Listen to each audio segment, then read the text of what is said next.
परंतु त्या ठिकाणी महाराज भृगु ऋषीने त्या ठिकाणी तेव्हाही त्या ठिकाणी त्यांचं भांडण थांबवलं. नंतर नंदीगण शिवगण मात्र सर्व कैलासापर्यंत गेल्याच्या नंतर भगवान शंकर उठले आणि सांगितलं, विचारलं, अरे म्हटले तुमची माता कुठे आहे, ती काय का आली नाही? असं म्हटल्यानंतर नंदीदेव शिवगणासहित सगळे रडू लागले. अरे काय विपरीत घडले नाही काय? सगळा वृत्तांत त्या ठिकाणी नंदीदेवाने मात्र आपल्या भगवान शंकराला सांगितला. भगवान शंकराला क्रोध अनावर झाला. आपल्या केसात जटा काढली, खाली टाकल्याबरोबर त्यांच्यापासून वीरभद्र प्रगट झाला. वीरभद्र भगवान वीरभद्राने त्या ठिकाणी हात जोडले, प्रणाम केलं. भगवान शंकरजी माझ्यासाठी काय आज्ञा आहे, मला काम सांगा. त्यावेळेस भगवान शंकराने सांगितलं, जा म्हटले त्या यज्ञाचा विध्वंस कर दक्षाच्या, आणि दक्षाचा सुद्धा विध्वंस कर, त्याचं सुद्धा मुंडकं धडा वेगळं कर. तो असणारा खरोखर गेल्याच्या नंतर त्यांचा यज्ञ असणारा खरोखर मोडला, मंडपही मोडला, सगळं सैन्य मारून टाकलं आणि त्या दक्षाला सुद्धा मारून टाकलं. पण प्रसूतीने मात्र खरोखर त्यांचं शरीर हजारो वर्ष मात्र त्या ठिकाणी सांभाळून ठेवलं. त्याशी काही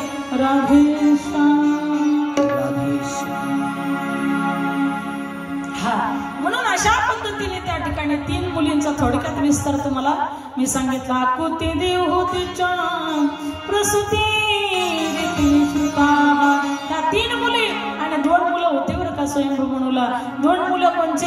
एक उत्तानपाद नावाचा राजा आणि दुसरा महाराज सांगतात प्रियव्रत नावाचा राजा. हे 2 मुलं त्यांना होते. आपल्याला उत्तानपादाचं थोडक्यात चरित्र सांगायचं आहे आणि पुढे जाण्याचा प्रयत्न करायचा आहे. प्यार शिकही राधेश्याम. उत्तानपाद नावाचा राजा होता. तसे तुम्ही आम्ही सगळे उत्तानपादच आहेत. आईच्या पोटामध्ये आपण कसं असतो, खाली मुंडकन वर पाय, याचं नाव उत्तानपाद. प्यार शिकही राधेश्याम.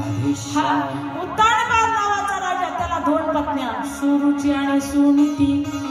तसं तुम्हाला आम्हाला सगळ्यांना सुद्धा 2 पत्न्या, सुरुची. रुची म्हणजे जे म्हणाले येईल ते खायचं, म्हणाले येईल तिकडे जायचं, म्हणाले येईल ते लिहायचं, याचं नाव रुची आहे. सुनीती. नीती कुणाला आवडते का? नीतीने वागायला आवडत नाही, नीतीने सगळं जगायला आवडत नाही, काही आवडत नाही नीतीनं कलियुगातलं. म्हणून त्या ठिकाणी सुरुची आणि सुनीती ही उत्तानपादाच्या 2 पत्न्या होत्या. त्यांनी सुनीती सोडून दिली आणि रुचीला त्या ठिकाणी पकडलं. रुचीला धरू लागले. रुचीला धरून त्या ठिकाणी प्रपंच केला, मोठं राज्य त्या ठिकाणी थाटलं.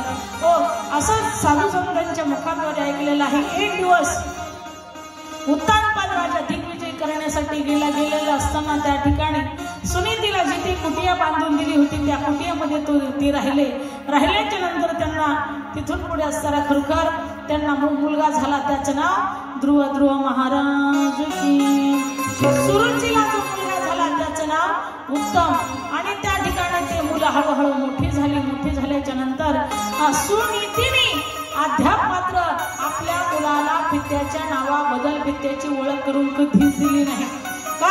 माझ्या मुलाचा अपमान व्हायला नको म्हणून तिने कधीच तरी मुलाची आणि बापाची ओळख करून दिली नाही. परंतु त्या ठिकाणी मुलं ज्यावेळेस खेळत असताना एकमेकाला चिडू लागले. चिडत असताना बापावरून त्या ठिकाणी गोष्ट निघाली. त्यावेळेस जे मोठे जाणकार मित्र होते त्यांनी सांगितलं, ध्रुवाचं काळजी करू नको म्हटले, कारण का तुझा पिता ह्या देशाचा राजा आहे ना, तो उत्तानपाद महाराज हा तुझा पिता आहे. त्याला खूप आनंद झाला. एवढा आनंद झाला की त्या ठिकाणी योगायोगाने पिताश्री राजसिंहासनावरती बसलेले होते आणि मुलं खेळत असताना त्याला ते ऐकल्यानंतर त्याचं अंतकरण भरून आलं आणि मोठ्या आनंदाने तो धावत पळत गेला आणि आपल्या बापाच्या मांडीवर बसला. मांडीवर बसल्याच्या नंतर तेवढ्यामध्ये सुरुची माता आली आणि आल्याच्या नंतर तिने पाहिलं आपल्या सवतीचा मुलगा आपल्या नवऱ्याच्या मांडीवर बसतोय, राजाच्या मांडीवर बसतोय. सवती मत्सर जागा झाला. तिला हे बरं वाटलं नाही. तिने लगेच सनसन केली आणि सरकन त्याच्या हाताला धरलं, भरकन खाली ओढलं आणि असाच ढकलून दिला. ढकलून दिल्याच्या नंतर तो रडू लागला. रडत असताना त्या ठिकाणी तिने सांगितलं, अरे या ठिकाणी बापाच्या मांडीवर बसायचंय ना तुला, तर त्याच्यासाठी तू तपश्चर्या कर आणि तपश्चर्या करून भगवंताची प्राप्ती करून घे. भगवंत प्राप्त झाल्याच्या नंतर त्या ठिकाणी त्या देवाला मागून घे की मला सुरुचीच्या पोटी जन्माला घाला. असं म्हटल्याच्या नंतर तू रडत रडत रडत डोळे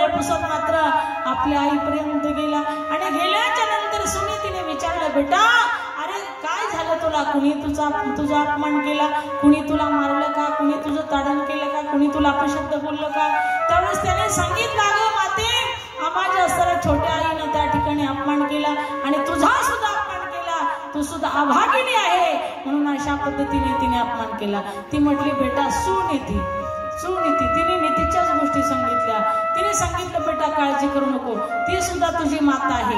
अरे मी अध्याप असताना तुझ्या भावी पित्याची ओळख करून देऊ शकले नाही, पण तिने जगतपतीची ओळख करून दिली, जगतपित्याची.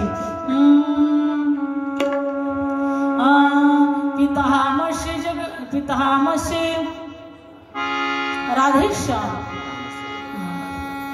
महाराज सांगतात की असणारा भगवान परमात्मा हा कोण आहे, तर ह्या विश्वाचा पिता आहे. पितामहस्य जगत माता धाता पितामा वेद्यम पवित्र ओंकार रुक्साम यजुर्यवच गतिर् भरता प्रभू साक्षी निवास शरणं सुरू. त्या जगत पित्याची ओळख करून दिली. ही किती महान काम तिने केलेलं आहे बेटा. तिचा राग धरू नको, काळजी करू नको तू. हा त्या ठिकाणी तू असताना ध्रुव बाळ सकाळी उठला असं त्याने अरण्याचा रस्ता धरला. 5 वर्षाचं लेकरू. किती वर्षाचा? 5. काही काहींच्या मसनात गौऱ्या गेल्या तरी त्यांना काही काहींना पंढरपूर माहित नाही. तुम्ही सर्व भाग्यवान आहात. त्यांना जर विचारलं ना पंढरपूरला गेलतात का, ते म्हणतात अद्याप गेलो नाही. अरे जेव्हा हे सगळं सिद्ध आहे तेव्हा हात चालवया पाये, तेव्हा आपले सोहित पाहे तीर्थयात्रा जाये. चुकू नको.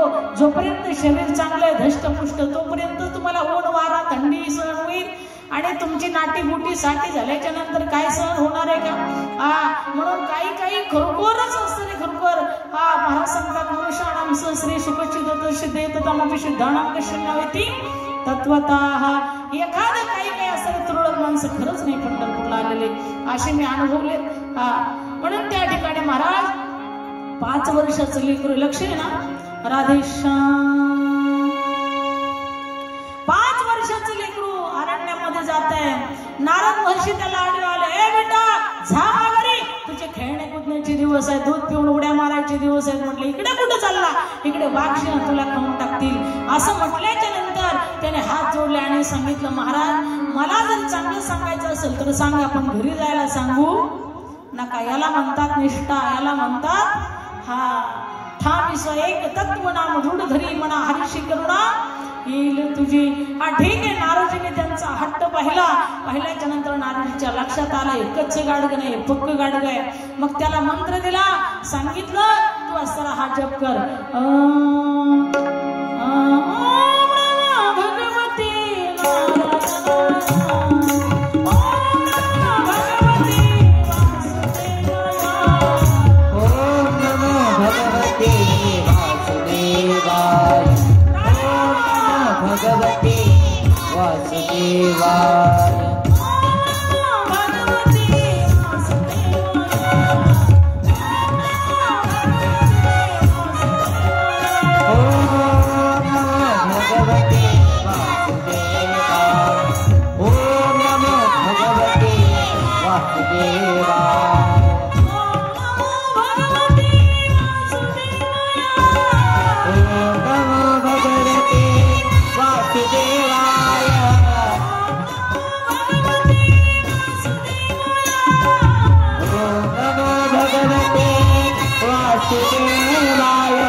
त्या ठिकाणी ओम नमो भगवते वासुदेवाय हा मंत्र दिला आणि ते लहान लेकरू अरण्यामध्ये गेलं. त्या मंत्राचा एक निष्ठेनं जप करू लागलं. त्या ठिकाणी 6 महिन्यामध्ये त्याच्या मंत्राची ध्वनी वैकुंठापर्यंत गेली आणि वैकुंठाधीश भगवान परमात्मा त्या ठिकाणी प्रगट झाले। ते लेकराच्या डोक्यावर हात ठेवला, ते लेकरू उठून उभा राहिलं, ध्यानातून जाग झालं आणि त्याच्या गालाला शंख लावला, स्पर्श बाला कृपया कपोले। स्पर्श झाल्याबरोबर त्याला त्या ठिकाणी थोडस ज्ञान आलं। ज्ञान आल्याच्या नंतर सांगितलं, ध्रुवा तुला काय मागून घ्यायचं ते घे। त्यावेळेस त्याने सांगितलं, महाराज मला काही नको, मला माझ्या बापाची मांडी हवी आहे। अरे म्हटले 36,000 वर्ष तू राज्य करशील आणि त्यानंतर तू आढळपदी येशील, तुझ्यासाठी मी आढळपद ठेवलेलं आहे। म्हणून ध्रुव बाळाने 36,000 वर्ष राज्य केलं आणि नंतर या जगाचा ग्रास करणारा काळ 36,000 वर्षानंतर त्या ठिकाणी भगवंताचं विमान आलं आणि विमान आल्याच्या नंतर या जगाचा ग्रास करणारा, जगाला खाणारा काळ त्या ठिकाणी आला आणि ध्रुव बाळाच्या चरणावरती नतमस्तक झाला।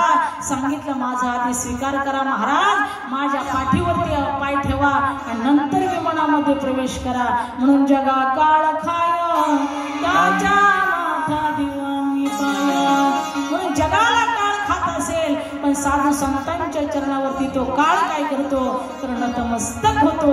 म्हणून या ठिकाणी ध्रुव बाळ त्या ठिकाणी वैकुंठाला चाललेले आहेत। जात असताना त्या ठिकाणी विष्णुदूताला विचारला, अरे बळ म्हटले माझ्याकडून एक गोष्ट चुकली। म्हटले ज्या मातुश्रीच्या संस्कारामुळे मी इथपर्यंत आलो त्याच मातुश्रीला विसरलो म्हटले।